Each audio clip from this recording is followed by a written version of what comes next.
ವೇದಿಕೆ ಮೇಲೆ ಆಸೀನರಾಗಿರ್ತಕ್ಕಂಥ ನಮ್ಮ ಶಾಲೆಯ ಮುಖ್ಯ ಗುರುಗಳಾದಂತಹ ಮೇಡಮ್ ಅವರೇ, ನನ್ನ ಸಹ ಶಿಕ್ಷಕ ವೃಂದದವರೇ ಹಾಗೂ ಎಲ್ಲ ವಿದ್ಯಾರ್ಥಿನಿಯರೇ, ಇವತ್ತಿನ ದಿವಸ ನಾವು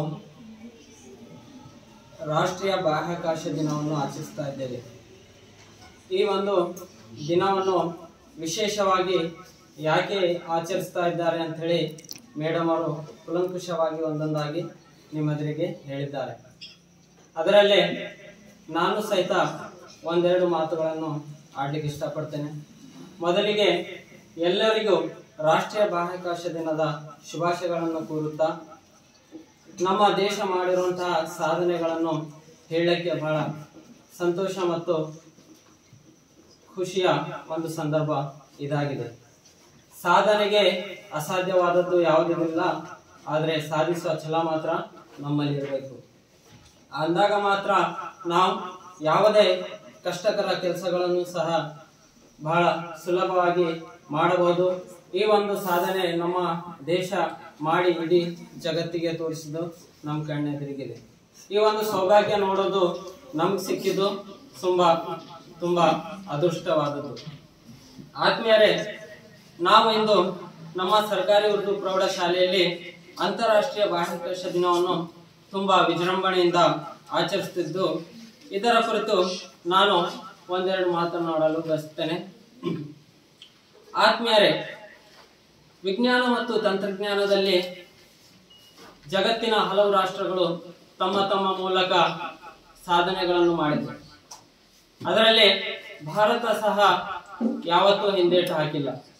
ಪ್ರತಿಯೊಂದು ಕ್ಷೇತ್ರದಲ್ಲೂ ಮುಂದೆ ಸಾಗುತ್ತಿರುವ ನಮ್ಮ ರಾಷ್ಟ್ರ ಅಂತರಿಕ್ಷದಲ್ಲಿ ಸಹ ಬಹಳ ದೊಡ್ಡ ಸಾಧನೆಯನ್ನು ಮಾಡಿ ತೋರಿಸಿದೆ. ಆತ್ಮೀಯರೇ, ಈ ಎಲ್ಲ ಸಾಧನೆಗಳು ಮಾಡಬೇಕಾದ್ರೆ ನಮ್ಮ ಪೂರ್ವ ನಾಯಕರು, ಹಲವಾರು ಸಮಾಜ ಸೇವಕರು ಸೇರಿ ನಮ್ಮ ದೇಶಕ್ಕೆ ಒಂದು ಸಂಸ್ಥೆಯನ್ನು ಕೊಟ್ಟರು. ಅದು ಮುಂದೆ ವಿಸ್ತೃತವಾಗಿ ಇಸ್ರೋ ಎಂಬ ಹೆಸರಿನಿಂದ ಪ್ರಾಮುಖ್ಯತೆ ಪಡೆಯಿತು. 1969ರಲ್ಲಿ ಜನ್ಮ ತಾಳಿದ ಇಸ್ರೋ ಇವತ್ತು ಜಗತ್ತೇ ಅದರ ಕಡೆ ತಿರುಗಿ ನೋಡುವಂತೆ ಮಾಡಿದೆ.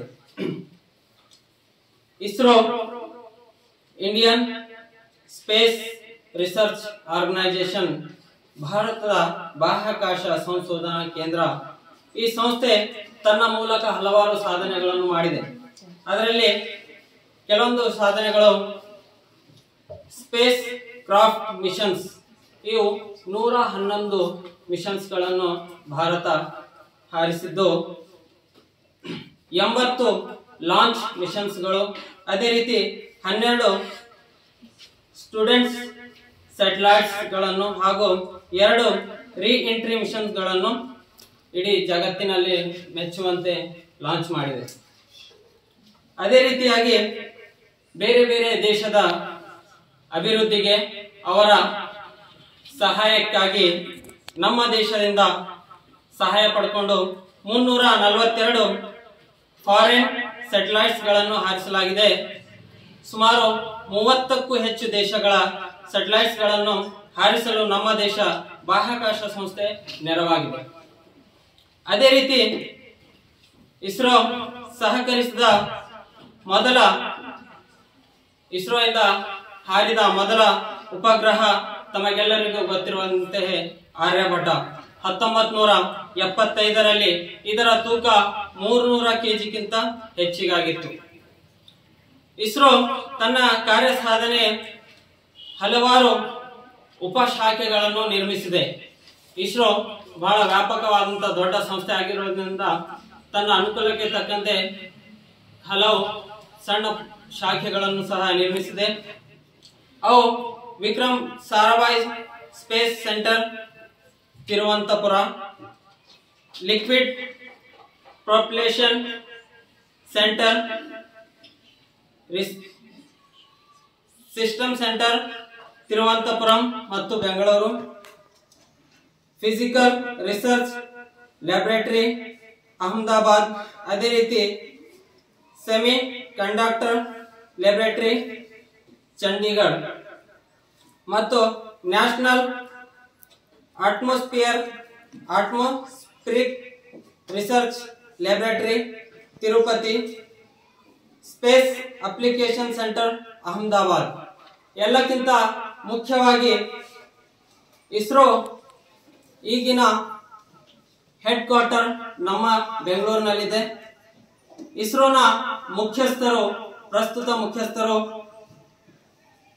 ಚೇರ್ಮನ್ ಕೆ ಶಿವನ್ ಆಗಿದ್ದಾರೆ. ಇವರ ಇವರ ಅಧ್ಯಕ್ಷತೆಯಲ್ಲಿ ಇಸ್ರೋ ಚಂದ್ರಯಾನ್ 3 ಅನ್ನು ಹಮ್ಮಿಕೊಂಡಿತ್ತು ಮತ್ತು ಯಶಸ್ವಿಯಾಗಿ ಸಾಧನೆ ಮಾಡಿ ತೋರಿಸಿದೆ. ಇಸ್ರೋ 7 ಕ್ಯಾಟಗರಿಯಲ್ಲಿ ರಾಕೆಟ್ಗಳನ್ನು ಹಾರಿಸುತ್ತದೆ, ಸ್ಯಾಟಲೈಟ್ಸ್ ಗಳನ್ನು ಹಾರಿಸಿದೆ. ರಾಕೆಟ್ಗಳು ನಾವು ಯಾಕೆ ಹಾರಿಸುತ್ತೇವೆ, ಅದರ ಉದ್ದೇಶವೇನು?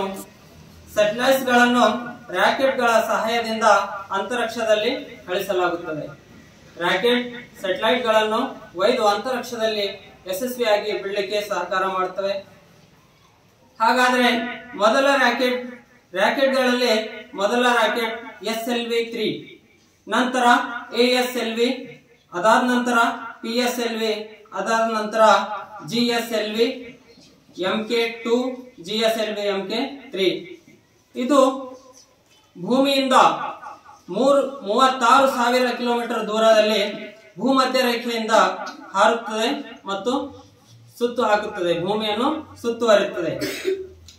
ರಾಕೆಟ್ಗಳಲ್ಲಿ 2 ವಿಧ, ಏಕ ಹಂತದ ರಾಕೆಟ್ ಮತ್ತು ಬಹು ಹಂತದ ರಾಕೆಟ್. ಹಾಗಾದರೆ ಈ ರಾಕೆಟ್ಗಳು ಮತ್ತು ಸ್ಯಾಟಲೈಟ್ಗಳು ನಮಗೆ ಯಾವ ರೀತಿ ಸಹಕಾರ ಮಾಡುತ್ತವೆ?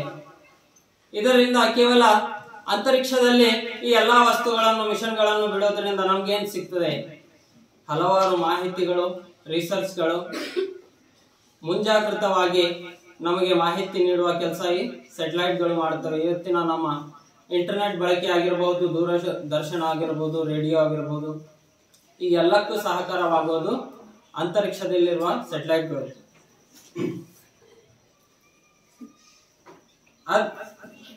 ಭೂ ವೀಕ್ಷಣೆ, ವಿಪತ್ತು ನಿರ್ವಹಣೆ, ದೂರ ಸಂಪರ್ಕ, ಇದು ತನ್ನದೇ ಆದ ಒಂದು ಪೋರ್ಟಲ್ ಸಹ ಹೊಂದಿದೆ. ಅದನ್ನು ಜಿಯೋ ಪೋರ್ಟಲ್ ಎಂದು ಕರೆಯುತ್ತೇವೆ.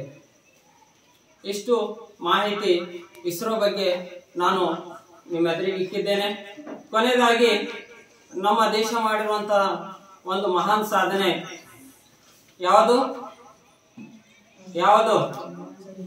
ಇವತ್ತಿಗೆ 1 ವರ್ಷ ಮುಂಚೆ ನಾವೆಲ್ಲ ಕುಂತು ನಮ್ಮದೇ ಉರ್ದು ಪ್ರೌಢಶಾಲೆಯಲ್ಲಿ ಲೈವ್ ಆಗಿ ನೋಡಿದ್ದು ಏನು? ಚಂದ್ರಯಾನ್ 3 ಅನ್ನು ಇಸ್ರೋ ಸಂಸ್ಥೆ 14ನೇ ಜುಲೈ 2023ರಂದು ಹಾರಿಸಿದ್ದು ನಾವೆಲ್ಲ ಇದೇ ಶಾಲೆಯಲ್ಲಿ ಕುಂತು ವೀಕ್ಷಣೆ ಮಾಡಿದ್ದೇವೆ. ಇದು ಚಂದ್ರನ ಮೇಲೆ ಇಳಿದು ಅಲ್ಲಿ ವೀಕ್ಷಣೆ ಮತ್ತು ಮಾಹಿತಿಯನ್ನು ಸಂಗ್ರಹಿಸಿ ಅಲ್ಲಿನ ಚಿತ್ರಗಳನ್ನು ನೋಡಲು ಸಹಾಯಕವಾಗಿದೆ. ಇದು ಸತೀಶ್ ಧವನ್ ಬಾಹ್ಯಾಕಾಶ ಕೇಂದ್ರದಿಂದ ಲಾಂಚ್ ಮಾಡಲಾಗಿತ್ತು. ಚಂದ್ರಯಾನ್ 3 ಮಿಷನ್ ಉದ್ದೇಶಗಳೇನು? ಇದು 3 ಉದ್ದೇಶಗಳನ್ನು ಪ್ರಮುಖವಾಗಿ ಹೊಂದಿದ್ದು, ಚಂದ್ರನ ಮೇಲೆ ಸುರಕ್ಷಿತ ಮತ್ತು ಸಾಫ್ಟ್ ಲ್ಯಾಂಡಿಂಗ್ ಅನ್ನು ಪ್ರದರ್ಶಿಸುವುದು. ಸುರಕ್ಷಿತವಾಗಿ ಚಂದ್ರನ ಮೇಲೆ ಲ್ಯಾಂಡ್ ಮಾಡುವಾಗ ನಮ್ಮ ಚಂದ್ರಯಾನ್ 2 ಸ್ವಲ್ಪ ವಿಫಲವಾಗಿತ್ತು, ಆದರೆ ಇದು ಸಾಫ್ಟ್ ಲ್ಯಾಂಡಿಂಗ್ ಯಶಸ್ಸಾಗಿ ಚಂದ್ರಯಾನ್ 3 ಅಲ್ಲಿ ನಾವು ಕಂಡಿದ್ದೇವೆ. ಚಂದ್ರನ ಮೇಲೆ ಪ್ರಜ್ಞಾನ್ ರೋವರ್ ಸಂಚರಿಸುವುದನ್ನು ಪ್ರದರ್ಶಿಸಲು. ರೋವರ್ ಅಲ್ಲಿ ಸಾಫ್ಟ್ ಆದ ನಂತರ ರೋವರ್ ಹೊರಗಡೆ ಬಂದು ಯಾವ ರೀತಿ ಚಿತ್ರಗಳನ್ನು ತೆಗೆಯುತ್ತಿದ್ದನ್ನು ಅದನ್ನು ಸಹ ನಾವು ಇವತ್ತು ಟಿವಿಯಲ್ಲಿ ವೀಕ್ಷಿಸಿದ್ದೇವೆ. ಸ್ಥಳದಲ್ಲಿ ವೈಜ್ಞಾನಿಕ ಪ್ರಯೋಗಗಳನ್ನು ನಡೆಸಲು, ಆ ಚಂದ್ರನ ಮೇಲೆ ವೈಜ್ಞಾನಿಕ ಪ್ರಯೋಗವನ್ನು ನಡೆಸಲು ಅಲ್ಲಿಂದ ಮಾಹಿತಿ ಸಹ ನಮಗೆ ಸಿಗ್ತಾ ಇರುವುದು ಚಂದ್ರಯಾನ್ 3 ಯಶಸ್ಸಿನಿಂದ. ನಾವು ಇಷ್ಟೆಲ್ಲ ಕೇಳಿ ಮುಂದೆ ನಾವು ಏನ್ ಮಾಡಬೇಕು? ವಿಜ್ಞಾನ ಮತ್ತು ತಂತ್ರಜ್ಞಾನದಲ್ಲಿ ನಮ್ಮ ವಿದ್ಯಾರ್ಥಿನಿಯರು ಆಧುನಿಕ ಭಾರತವನ್ನು ನಿರ್ಮಾಣ ಮಾಡಬೇಕು ಮತ್ತು ವಿಜ್ಞಾನ ತಂತ್ರಜ್ಞಾನಕ್ಕೆ ತಮ್ಮದೇ ಆದ ಕೊಡುಗೆ ನೀಡಬೇಕು. ವೈಜ್ಞಾನಿಕ ಸಂಸ್ಥೆಗಳಿಗೆ ಭೇಟಿ ನೀಡಬೇಕು, ಅಲ್ಲಿನ ಮಾಹಿತಿ ಸಂಗ್ರಹಣೆ ಮಾಡಬೇಕು ಮತ್ತು ಜಾಗೃತರಾಗಬೇಕು. ನಮ್ಮ ಪೀಳಿಗೆ ಸಹ ಮುಂದೆ ಬರುವ ದಿನಗಳಲ್ಲಿ ಯಾವ ರೀತಿ ಪ್ರಸ್ತುತ ನಮ್ಮ ಭಾರತ ಮುಂದುವರಿಯುತ್ತಿದೆ ಅದೇ ರೀತಿ ಆದಷ್ಟು ಬೇಗ ಮುಂದುವರೆದ ರಾಷ್ಟ್ರ ಆಗ್ಬೇಕು ಅಂದ್ರೆ ನಾವೆಲ್ಲಾ ವಿದ್ಯಾರ್ಥಿನಿಯರು ಮತ್ತು ನಾವು ಶಿಕ್ಷಕರು ಸಹ ನಿಮ್ಮೊಂದಿಗೆ ಯಾವಾಗೂ ಇರ್ತೀವಿ.